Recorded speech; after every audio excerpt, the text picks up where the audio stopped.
and thank you for joining me here on Sew Stitch Hex. I'm Miss Izzy, and today I'm going to be talking about enchanting objects. Now, what is this? This is when you imbue an object with power and intent to give it some extra oomph. So, a lot of times you will see witches imbue their tools. So, like, I have this magical bag for protecting my items, which has been enchanted. And it's not a heavy enchantment, it's just like a basic one.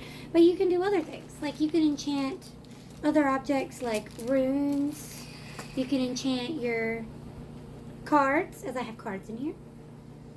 Or you can enchant pendulums. And I have my pendulum in here. And I did enchant it to always tell me my true desire. Ta-da! This is ruby zoisite, for anyone interested in it. Ruby zoisite that was in a shop in the window, so it caught a lot of light. Typically, ruby zoisite is, which is in the ruby family, is a darker green, but because the sunlight dyed it, it became, or bleached it, I guess I should say, it became a lot lighter, so it's more of a teal. And it's so cute, right?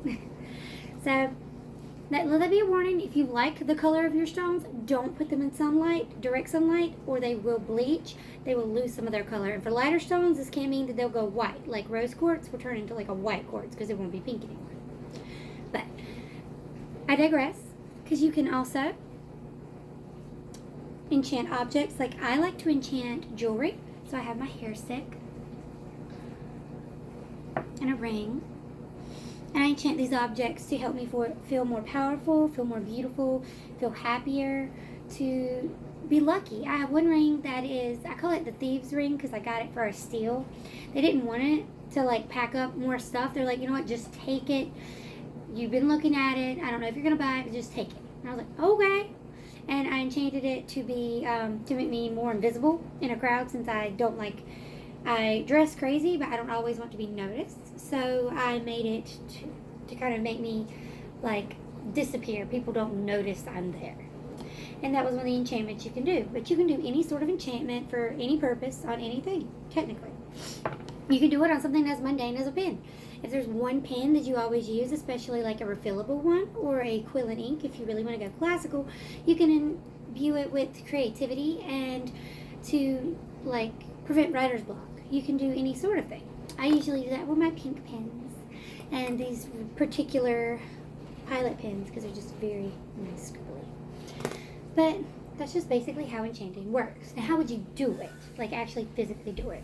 Well, first you would pick out what you want to do. Recently, as I've been studying glamour magic, I took some lipstick. Technically, it was a tinted lip gloss, chapstick kind of thing, like a hybrid. And I think it's branded as a chapstick, but it was a gift to me, and I used it in a glamour magic. I enchanted it to help me with my words, that when I wear it, more people hear me, more people want to do the things that I say.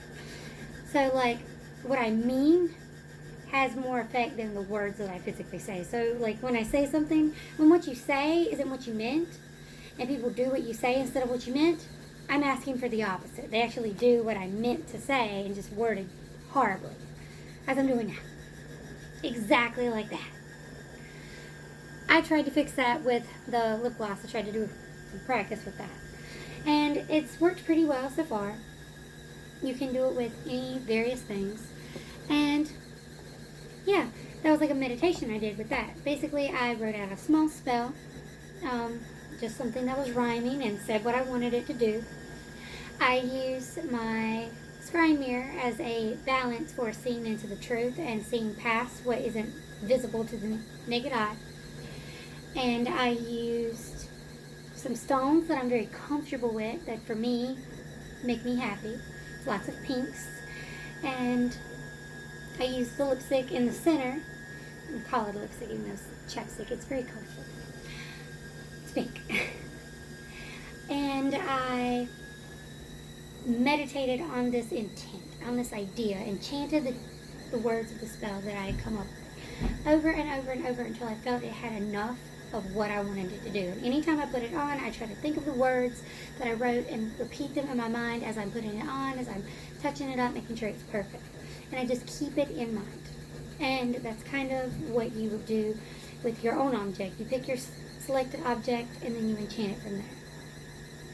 Alright, thank you for joining me here on So Stitch Hex. This has been Enchanting Objects and how to enchant objects. So I thank you for your view. Please like, subscribe, share with a friend, and I hope to cast a spell with you in the next video.